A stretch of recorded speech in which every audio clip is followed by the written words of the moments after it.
we can confidently say the Hamatan is here.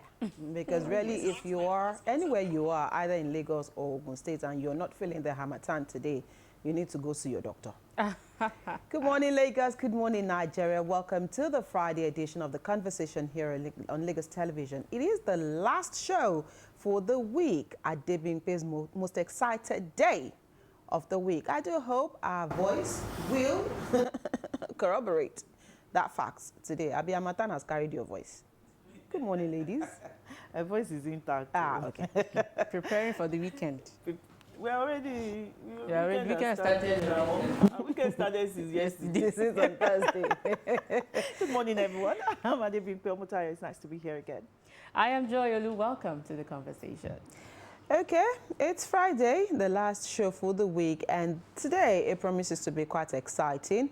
A little bit of some serious talk, family talk, a little bit of entertainment, and a little bit of fans sharing what they love most about LTV. So a potpourri of discussions we'll be having on the program today. But first, let's take the news point for today. Shall we begin from the national angle, since we have two stories that will... Oh, okay, let me do the Lagos ladies, the owners, and start the news points from there. Whoever is ready to go. Okay. Lagos State Government begins 2,200 police housing units to donate 260 vehicles. Governor Babajide Sanwo-Olu on Thursday performed the groundbreaking for the redeployment of the Egypt Police Barracks in Obalende, which will deliver 2,200 modern housing units for police officers and their families. The governor also handed 260 new patrol vehicles and other security appliances to the Nigerian Police Force and other supporting security agencies at the groundbreaking event. Governor Sanwo-Olu noted that the project underscored the state's commitment to addressing the housing deficit and improving the welfare of security personnel. Let me stop it there. But this is a laudable one Governor Babajide Sanwo-Olu has done well, because if you take care of our security operatives, they will be more proactive and productive in their duties. Yeah, and go ahead, Adebimpe. Go ahead. I'm quite familiar with that particular barrack. Yes, in Obalende. That barrack was in a state, it was really in a bad shape. I think it's been demolished now, so another one will be erected. Yes, erected there. Yeah, and sometimes when you have a collaboration between states and, of course, federal agencies, there's a long way that it goes.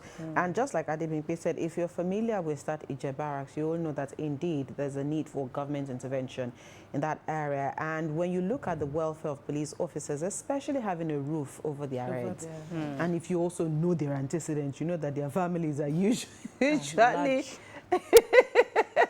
usually large. Why is that synonymous? I really with don't. The police. I don't know. Military. I really don't get it. Access to where we were going up. We had one there in Pedro. Yes, in Pedro. Yes, the barracks. I mean, barracks. You just want that kilo in Okay, So when they have a roof over their heads and they are working, I mean, there's that assurance that at least their families are safe and secure wherever they are. So kudos to the Lagos State government. And the IGP also did say that the new facility will improve welfare of officers and enhance security.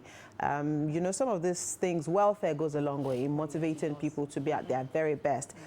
So thank you to the Lagos State Governor, Mr. Babajide Sanwo-Olu, for performing that groundbreaking ceremony in Lagos yesterday. And of course, like you also said, there was the town hall meeting yesterday, usually by the Lagos State Security Trust Fund. And again, the governor and the government of Lagos donated equipment. And you know that government is usually the largest donor to the trust fund, even though there are other corporate organizations that do their CSR to the LSSTF.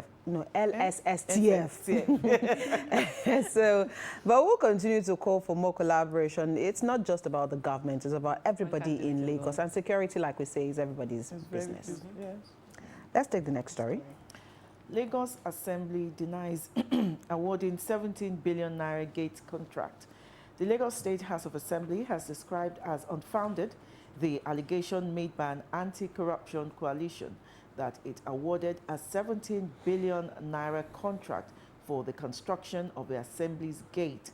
The chairman, House Committee on Information Security and Strategy, Stephen Ogundipe, made the clarification in a state in Lagos. An anti-corruption group, Lagos State Anti-Corruption Coalition, had recently written the Economic, Financial and Crimes Commission to probe the House leadership for awarding the gate contract. Reacting, Ogundipe described the petition as frivolous, saying it was designed to discredit the House for political goals. The chairman said the Gates project at the Assembly had been executed over 3 years ago, adding that there was no recent project like that at the House of Assembly. He said it was worthy to let the group know that though the Assembly had its own procurement unit, it still relied on the state government procurement process from start to finish. According to him, it is preposterous to think that in Lagos, contracts are like witchcraft and it's not, posted. Okay, let's, let's stop it there. The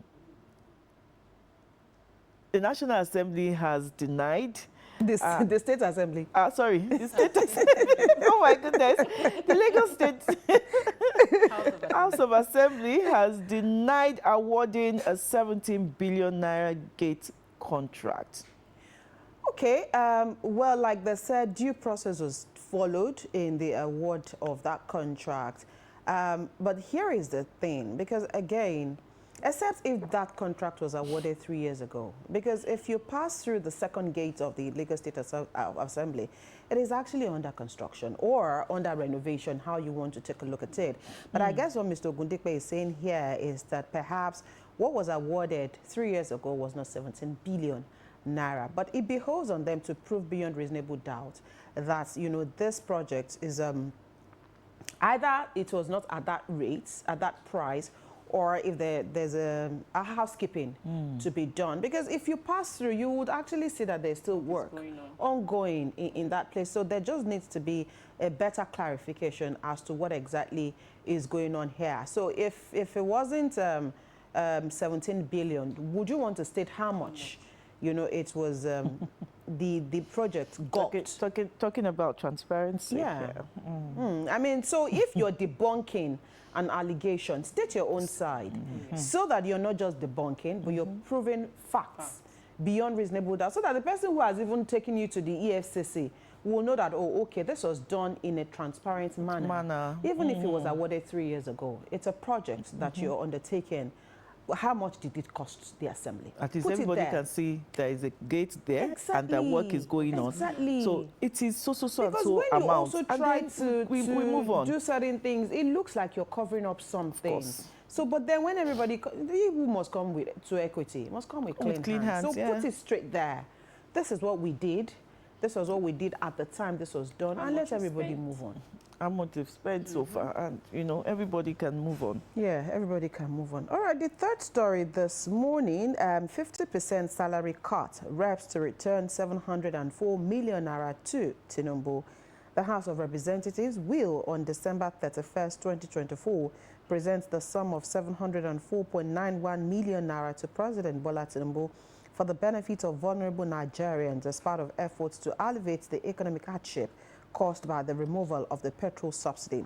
The lawmakers had on July 18 resolved to slash their salaries by 50% for 6 months and give to poor Nigerians as part of efforts to address the economic hardship arising from the removal of fuel subsidy by the federal government.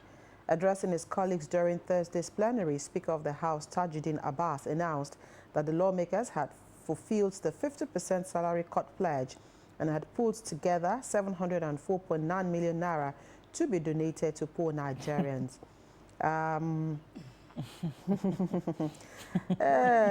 In his quote, the contributions you made highlights the steadfastness and dedication of Nigerians to addressing the critical needs of Nigerians. And well, that's coming from the Speaker. Let me just leave it there and go to the source of the story here. Joy asked a question when we started, and she did say that, so how will this money get to vulnerable Nigerians?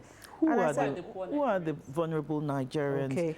So by we playing have the poorest of the poor. So by playing the devil's advocates this morning, I know that the federal government has a list of vulnerable Nigerians And they have also a means by which they intended or they intend to give households some money per month. But if we all remember, this was what got Betta Edo out. Exactly. Until date, we're yet to hear anything from that case. What happened to that allegation or those allegations against Betta Edo? Now we have a new person in the ministry, but then we didn't get to hear what happened to Betta's case. And so now, I would have believed that maybe the lawmakers would have maybe gone to their constituencies. Exactly. And then that money, they do it themselves. use it within those constituencies. At least that way, you will know that it is getting directly to your people. As against now donating it to the federal government of Nigeria, to the vulnerable. How? How will they? Perhaps they also will have a way to monitor how this will be shared. Because I really don't know. So if they've cut their salary for 6 months from July to December, will that go in vain? As you said earlier, the federal government probably has a list. And my question is, what list? Is it the list that they've been using since COVID-19? Are some of these people still alive? How accountable? Their home addresses have not changed. You know, has their home addresses not changed? You know, it's all about accountability. It's all about transparency. When you see this type of things, I just think it's for paper. Exactly. Yeah, things like this also breaks one's heart because, again, you're wondering where are all these monies going into? And so now the lawmakers are saying by December 31, this amount of money will again go to the federal government's coffers to be given to the vulnerable Nigerians. 704 million is a lot of money. Okay, I really don't understand how this will work, but maybe we'll get better understanding from those that are actually in charge. All right, let's quickly head to the X platform this morning to take a look at one of the many trending stories on that platform. Adebimpe, what's trending today? What's trending this morning? It's unfortunate. I shouldn't be smiling, you know. Unfortunately, about 35 children lost their lives on Wednesday in Ibadan. And coincidentally, that was my dad's secondary school, Islamic High School. Wow. And I know the place. The school has just one gate. And if you had plans for 5,000 children, you should have expected that 10,000 would be there. Because even when we're planning our Owambes, I say you are expecting 2,000 gates, you expect 4,000. And you knew you were going to distribute food. Knowing that there is hunger in the land. You know, yesterday we were talking about safety measures, you know, at events centers, malls and all that, recreation centers. That, look, people take safety for granted. Right. People take safety for granted, especially when you're dealing with children. Yeah, and not even in a society where freebies is usually a problem. Even adults will, of course. Of course, adults were the most. Of course, I would say even the adults were the ones who caused the stampede. They did. And of course, why is this trending? You know that one of the organizers of the event,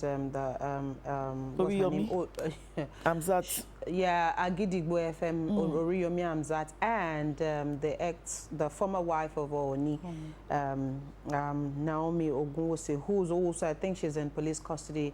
She's been arrested, and but again, sometimes maybe in the areas of safety, in the areas of planning, maybe they would be culpable.